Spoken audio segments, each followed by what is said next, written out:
Essentially, Chinese policymakers are saying right out front that our top objective is not to grow the economy and to improve living standards.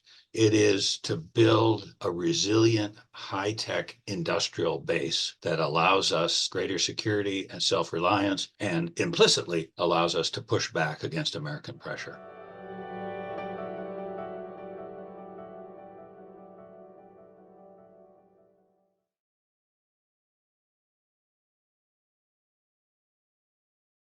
This is Steve Orlins, President of the National Committee on U.S. China Relations, and I'm thrilled to be joined by two old friends, or two friends. They're not really old. They've just been friends for a long time.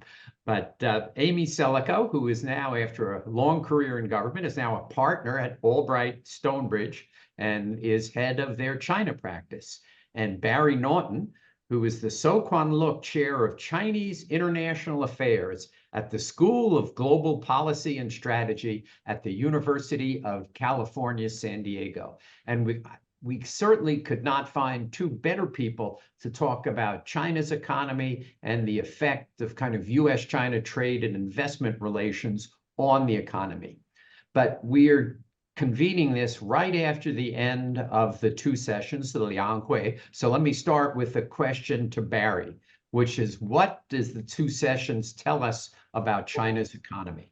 I think the most important thing they told us is that there is a vast gulf between how economists outside of China think of the Chinese economy and how the Chinese leadership and Chinese policymakers think of it. The most extreme manifestation of this, I think, is in the government work report. Premier Li Qiang listed the top priorities for 2024 economic work. And the number one priority was building a modernized industrial system. And then this sort of mind-blowing comment of a new quality production forces. We can talk about that later if you want. The second priority was education, knowledge, and research as a revitalization of the economy. And only number three was increasing aggregate demand, which had been the top priority for the previous year. So essentially, Chinese policymakers are saying right out front that our top objective is not to grow the economy and to improve living standards. It is to build a resilient, high-tech industrial base that allows us greater security and self-reliance, and implicitly allows us to push back against American pressure. So they're, I think, very clear about what their priorities were. I met with a Chinese economist this morning via Zoom who had his view was precisely the government's view, that the problems are really not very severe, but we think we're on the right track. We'll just need to align on the margins. Is that the views of most Chinese economists and the government?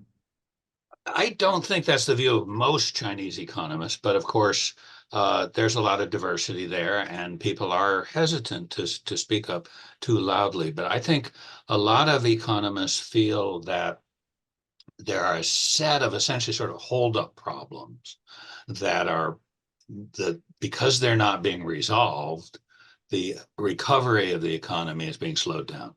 I mean, it's most obvious in the real estate sector, right? I mean, what real estate companies are going to survive? Who's going to get their money back? Who's going to take a haircut?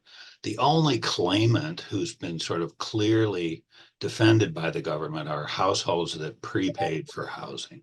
So the government says, we're going to make sure you get your housing, but everybody else, good luck. And of course, the Evergrande saga has been going on now for what, 3-4 years approximately without resolution, and it's still spreading. So the failure to resolve those, and I'd say equally the failure to resolve the funding basis for local governments, that means, expectations can't really settle in.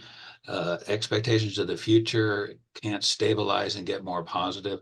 So I think this is much more serious than the official viewpoint is right now. And expectations in the United States we would call consumer confidence.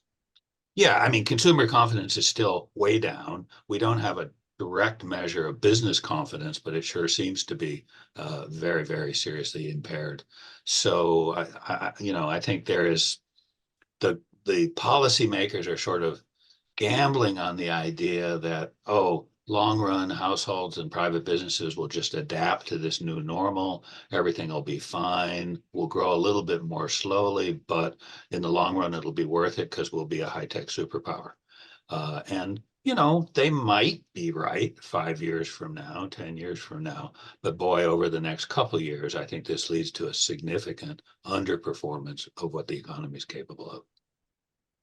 They set a goal of 5% growth. Is that realistic?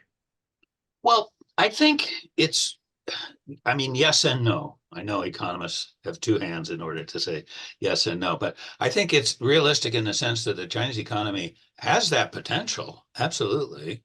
Not indefinitely, but there's still recovery, bounce back potential from COVID there.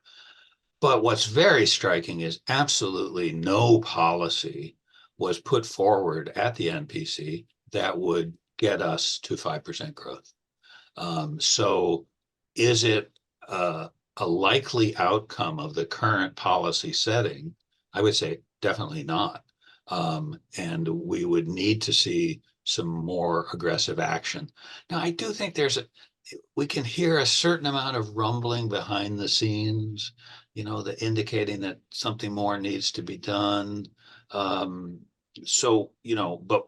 But we can't see how that works into the policy process, and we can't see whether Xi Jinping is willing to accept those ideas or not. But I think there is a certain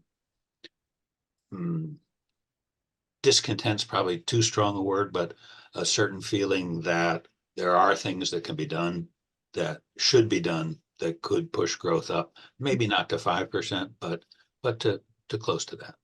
Should we trust the data? I would say no. I'm less trusting of the data today than I think I've ever been of the Chinese data. And, You've been at it a long time. Come on. Yeah. You think it's some of the data we used to hear in the 70s? Yeah, well, I don't mean the 70s, but you from, mean since 1990. Yeah, since the early 90s, where I think they've been doing, it wasn't always perfect, but they were doing their best, I think, to build a good statistical system. But one of the big question marks has always been the price level, the deflators. They're very non-transparent and not very accurate.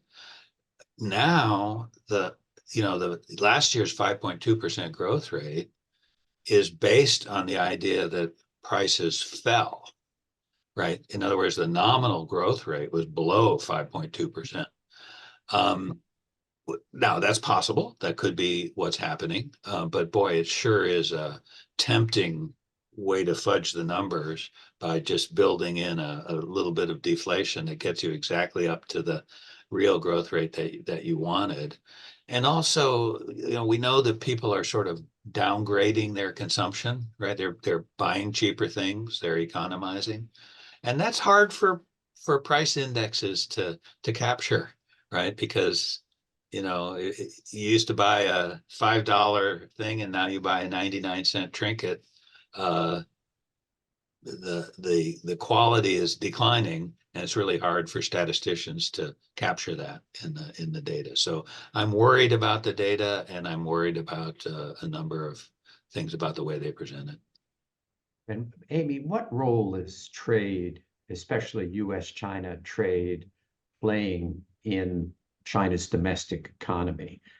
We know there's a bunch of, I guess, what you guys at USTR call trade diversion. So rather than stuff coming from China to the United States, it's going from China to Vietnam to the United States, China, Mexico to the United States. And the numbers are not crashing the way we may have expected, that China's export numbers. And how much does this even matter in China's economy today as opposed to in 20 years ago? Well, and we did hear the U.S. trade representative just recently say that's not a bad thing, that the trade numbers are going down, and that's likely a result of diversification, two-way trade, and diversification And I think that speaks volumes about how the U.S. government views the trade relationship right now, not as important a component of the overall relationship that, of course, it once was, acting as a ballast for the relationship.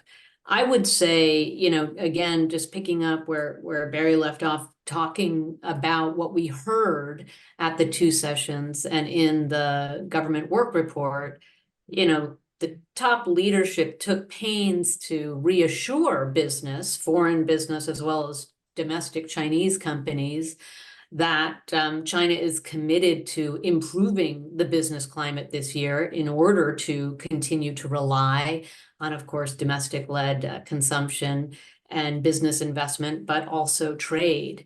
And the government work report did pledge to address what perhaps have been two major impediments to improving the trade environment over the past few years. And one is a lack of policy consistency. And then the other, of course, being the tilt towards more national security considerations, even at the cost of economic interdependence and economic growth for China. There was a section in the government work report that said we should enhance the consistency of macro policy orientation. And a lot of that was focusing on not over-relying on national security to the detriment of other Chinese policy goals that obviously have impeded trade flows over the past few years. And so I think the government work report, again, consistently was trying to say to companies, we value you, we want to make the business environment even better for you. And that is meant to obviously give some kind of reassurance to foreign and domestic investors in the market, and again, allow trade to play an important role for China's economy. But clearly, Steve, the U.S. China trade relationship is not the main focus for China or for the United States right now. What are exports as a share of GDP now? About 20%. 20%. And the U.S. constitutes what part of that 20%, the exports? Relatively, I think the U.S. is about 20% of exports. 20% of that 20%. Course, So down, right, and then down almost 20%, I think 17% even in just this past year. Yeah, okay. So it's because that leads to kind of, so we have elections, if you haven't noticed, this year, and if Donald Trump is elected, he's going to impose very significant tariffs on all Chinese goods. How would that affect, if it's such a small percentage now of China's economy, can they live through it just through some trade diversion and then just loss of some exports? Well, I mean, it depends what you mean by live through it. I mean, yes, they can live through it. I mean, I think we sometimes underestimate the extent to which this system has really become a mobilizational system again. And they are pouring resources into industry and to a certain extent treating this as a national struggle. And so one of the things that does is it positions them reasonably well in terms of their messaging to their own people to say, look, we told you the Americans were a threat, and now look what they've done. Now we've got to tighten our belts even more, and we've got to be tough, and we've got to be ready for this. They believe very strongly that maintaining as many export relations as they can gives them bargaining power. I don't know. I mean, I think about this primarily in terms of sanctions and embargoes.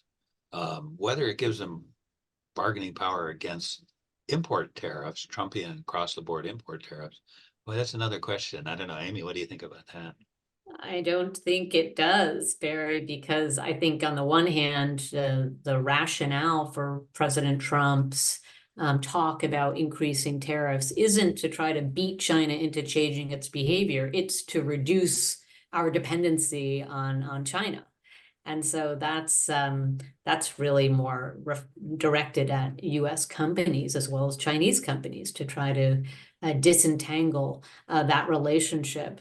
I think from within China, I completely agree with you. We're seeing the Chinese government try very hard to also diversify its trade relationships so that it's not as dependent on things like U.S. technology, agriculture, advanced manufacturing components. And in fact, those were the other themes of this year's two sessions, right? That China was building up, one, its increased self-sufficiency and more investment in those industries, but then two, talking about trying to build relationships with others, not just the United States, so that it could meet its goals to reduce its dependency on the U.S.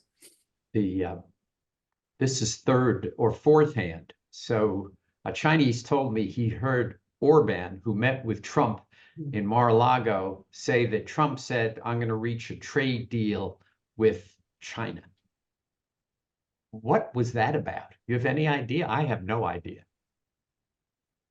I have no idea. And I will say it's really interesting to me this week, just that President Trump also took a public position on the TikTok legislation. And so trying to set himself very much apart from President Biden already saying if a bill gets to his desk, he's going to sign it into law. And so this idea that obviously President Biden is very comfortable in enhancing the competitive nature of the trade relationship, that seems like President Trump is just trying to set himself up with a different view, even though he continues to talk about raising tariffs and reducing vulnerability of dependency on China. So can't quite figure that out yet. Yeah, or is he going for the young vote? You know, the 170 million TikTok users are predominantly younger Americans. And the thought of it getting banned, if you're an influencer, is quite serious. Certainly, and maybe a more cynical view would be that some of the supporters of him are investors in ByteDance, and so that may also be playing into his views about a TikTok ban too. And what are the effects of, so we've seen the Biden administration in the past few weeks talk about and implement some additional trade restrictions on cranes used in ports, potentially on on EVs.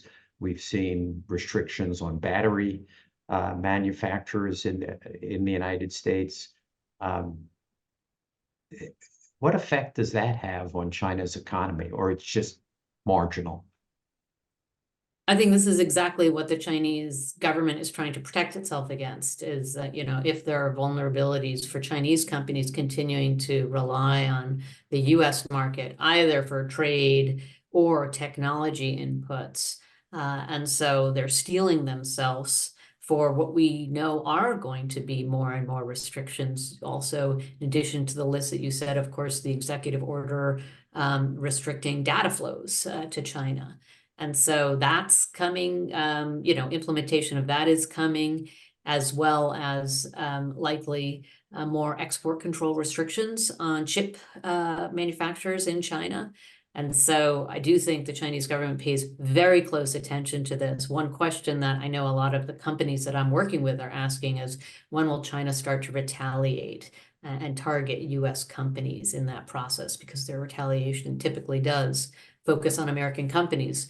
The Chinese government has been slow to do that because, of course, that too will inhibit the enthusiasm of foreign companies continuing to work to grow in the market if they're worried that they're going to be a target for retaliation. Absolutely agree with every word of that.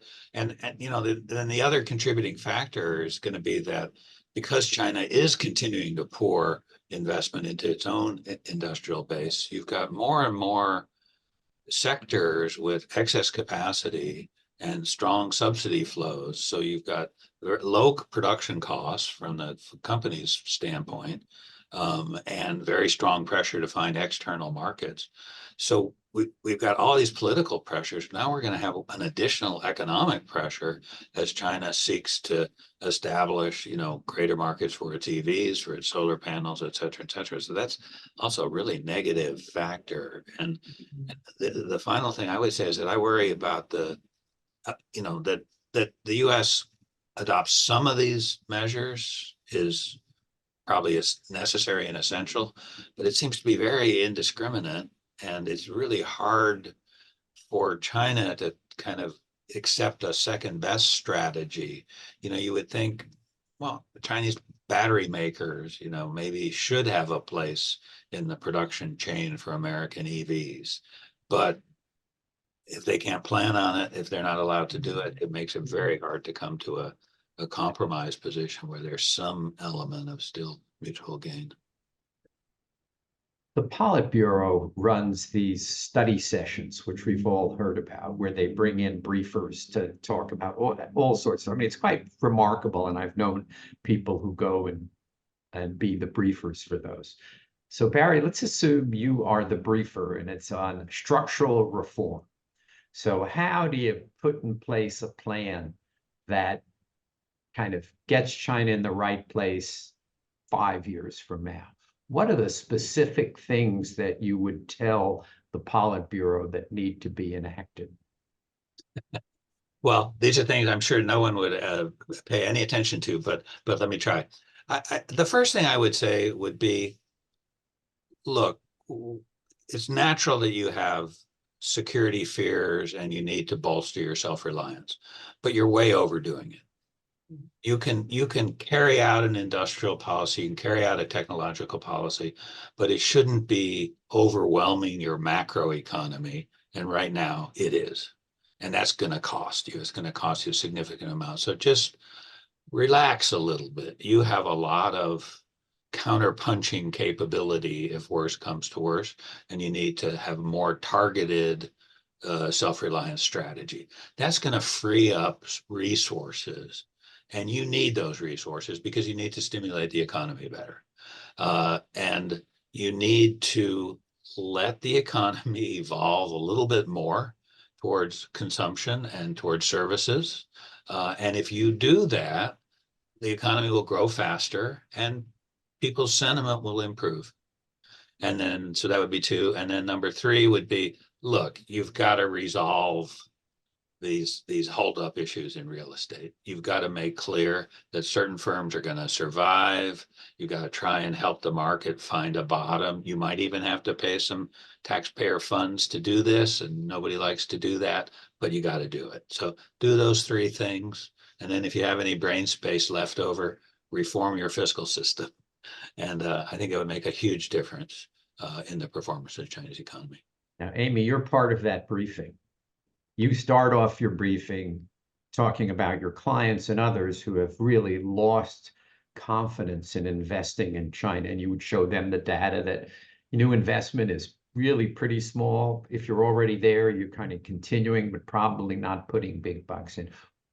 What do you advise the Politburo to do to restore confidence of foreign investors? Well, I think I would suggest that they start to implement some of the plans that they continue to talk about improving the business environment for foreign and domestic companies. We just don't have the confidence that China is going to implement these policies that I was just mentioning a couple minutes ago. Very much what Barry was just talking about. Stop putting such a huge emphasis on national security considerations at the expense of competitiveness of your own companies and the openness of your economy. We are waiting to hear the Chinese government and see the Chinese government open up its door to, for example, healthcare providers, more service providers in China. Businesses need to see that and not just talk about improving the environment for investors. We haven't seen a lot of action yet, just heard a lot of talk. What about the special economic zones? China has now increased to, I believe, 22 special economic zones, including a place where I will be at the end of next week, Hainan Island, which I think now the entire island is a special economic zone. Are those, what do they mean to, first, China's economy, and second, to foreign investors? Really I can hoping Andy's going to answer this one. I'll just take a stab at the foreign investor part. So I have clients who've increased their footprint in Hainan for exactly that reason, Steve. And so they have better access to, quicker, lower tariffs and ability to have different tech infrastructure there. And then, of course, they're attracting more tourists to Hainan. So my consumer-facing clients are able to get their products into the market and then sell them more readily. And for entertainment, of course, it's a big hub. So the government is trying to attract foreign investors through use of these free trade zones or foreign economic zones because they have lower standards, so, restrictions for foreign investors there. And that in and of itself is good if you're in that part of the economy. But how can we take that Hainan pilot project and then institute that openness to more of the economy, I think is what many companies would say. Anything to add on that one, Barry? I don't have the kind of on the ground experience of companies in these zones that Amy has. I do notice that there's a big contradiction between saying the zones are so great and we're going to do all these things in the whole economy anyway. So it's a little bit of a mixed message. And just, we also should not forget that the Chinese domestic business people are also having a lot of problems. And of course, they talk to their American colleagues, and they I think, in general, pass on a message that says conditions are still tough. That's what I wrestle with a lot. In other words, when I talk to Chinese companies, they're having a tough time. Yeah. They really, a lot smaller ones are trying to just make ends meet for a better day. So if they can hold on and not have massive layoffs, keep their footprint, they'll hopefully, when the economy comes back, and you talk to foreign investors and they have a similar experience. So how much of it is about foreign investment and how much of it is about that you're foreign and how much of it is just, that's where China's economy is? Well, I think to our immense surprise, there is an actual element of hostility towards business by Xi Jinping and the Chinese Communist Party that I think most of us assumed had passed into the dustbin of history, but it's back, and it's a significant downward pressure on the economy.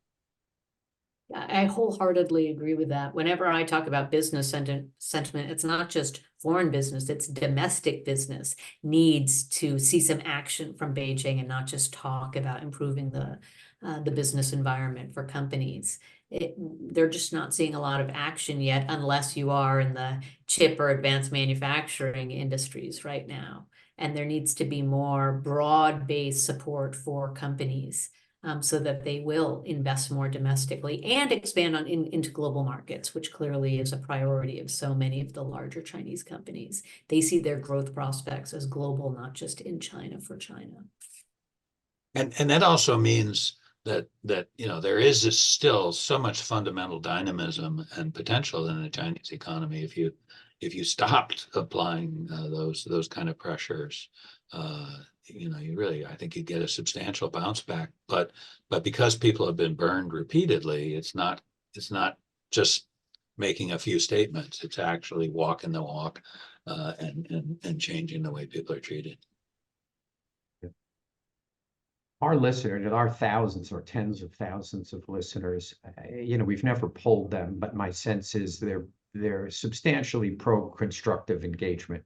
It's people who want to find a way to work more closely with China to have a clearer definition of national security. So the last question is, so what do you tell our listeners that they can do to kind of have the decoupling, which is occurring right in front of us, be in a rational way?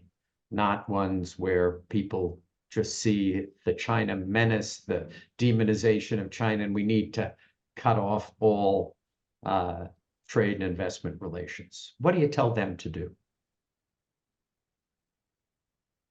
Who do you want to go first? Well, I'll volunteer one Great. thing, Barry, if you don't mind, and that is we have to think about China as a competitor and in some ways a threat. And when we're talking about, what is the United States trying to achieve? Yes, we're trying to manage an increasingly competitive relationship with China, and we're trying to meet climate goals that are going to require partnerships with great Chinese, battery companies that are willing to bring that technology to the United States, or solar panels, things like that. Or you have to say, we're thinking about China and competitiveness of the U.S. economy. We don't want to be seen as a closed economy. And so, of course, we have to balance where national security issues really are front and center, restricting trade and investment flows. But outside of that, let's maintain the competitiveness of the U.S. economy. And so I guess I would always say, when we're thinking about these issues with China, let's not just focus on the problems and the challenges, because we are needing so much interdependence in order to continue to be a world-class global economy. Yeah, I would so agree with that. Let's try and articulate. I know most economists would consider this an oxymoron, but let's try and articulate what a smart protectionist policy would look like. We know what stupid protectionist policies look like. There are many examples in the world, but if we try and limit to, say, truly security-based things, and then maybe we would say, look, we're going to build our own green infrastructure, and maybe it would be slightly more cost efficient to do it in a totally globalized way, but that's not going to happen. We're going to build our green infrastructure. Europe's going to build its green infrastructure. China's going to build its green infrastructure, and we can bargain out a certain amount of cooperation. Wow, that's pretty heretical in a way, but I think it's a potentially a constructive way to think about it. And then I guess the final thing would just be to remind people that there's an awful lot of brain power in China, and that we can benefit from their smarts and creative contributions too. Yeah, I know a lot of people who would think smart protectionism is an oxymoron. Sure. All protectionism is gonna have economic consequences. That is Well, it's true, right? Any protectionism will have costs. Absolutely. Yeah. So, we want to minimize those costs. Yeah. That's the point. What are maybe it's because I've been at this a long time, but and I know we're supposed to close now, but in 1991 and 92, 93, so Deng makes his southern trip. The view in the United States is China's closed, write it off. The June 4th basically closed China for good. And when you're on the ground in China, you came to understand this was not true.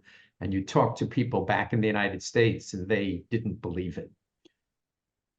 Are we seeing certain changes in China? And because we're substantially not there, that are very significant. So, I was talking to folks in the Shanghai municipality last week. So not only the Europeans have now visa-free entry, now the discussion is anybody who has business in Shanghai, visa-free entry, stuff like that, moving towards, the SEs, the special, the free trade zones. That is how China got going in the early 80s, establishing these. And yes, Barry, it does mean that, if everything's so great, why you need these special zones? Well, it's crossing the stream by stepping on the stones. And there's stuff going on that I just wonder if at times we're missing it, and there's tension within the Chinese bureaucracy between what you correctly, both of you correctly point out, is the security apparatus and the folks who want to do business. You know, whether it's the Fa Highway or the Shangwu or you name it, they want to actually get business going, and they're blocked by their colleagues in the security agencies. Are we, because we're not there enough, and we don't have enough flights, and flights are a fortune, and it's going to take me 16 and a half hours to go nonstop on Monday at 2 a.m.? You know, hey, I'll do it, but a lot of people won't. But are we not understanding enough these days?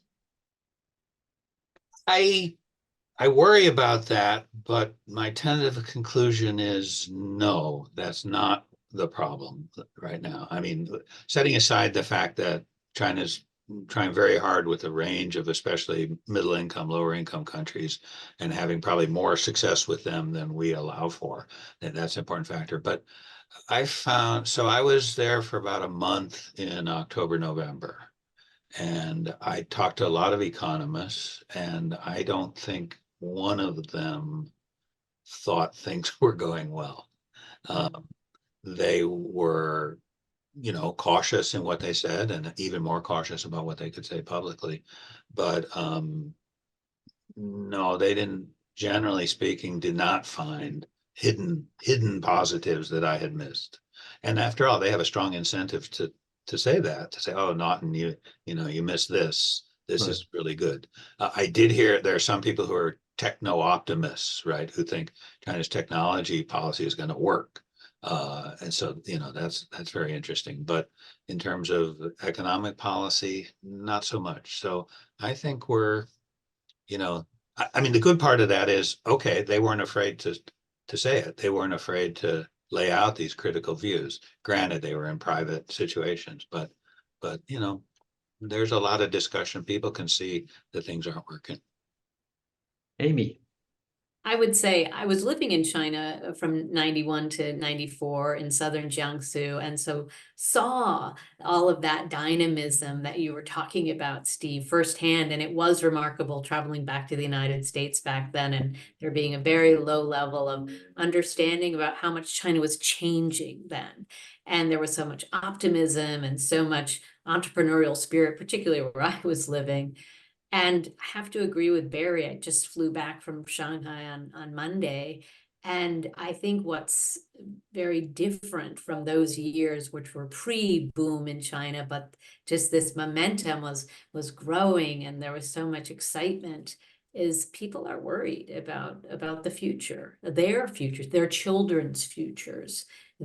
Our contemporaries, of course, enjoyed all of the benefits of all of that openness for the past few decades. And I think there is a concern about going forward.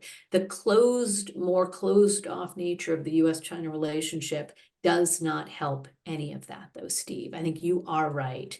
If there isn't more interaction between people in both countries, we really are going to see, this atrophying of that muscle that really did help both of our countries by reinforcing, getting to know one another in a deeper way so that we understood the challenges that each of our countries went through, as well as the optimism that resided in both countries. So we need to be rebuilding those bridges and encouraging that, even if, as you are about to experience, and I just did, it's more challenging making those trips, but I think more important than ever.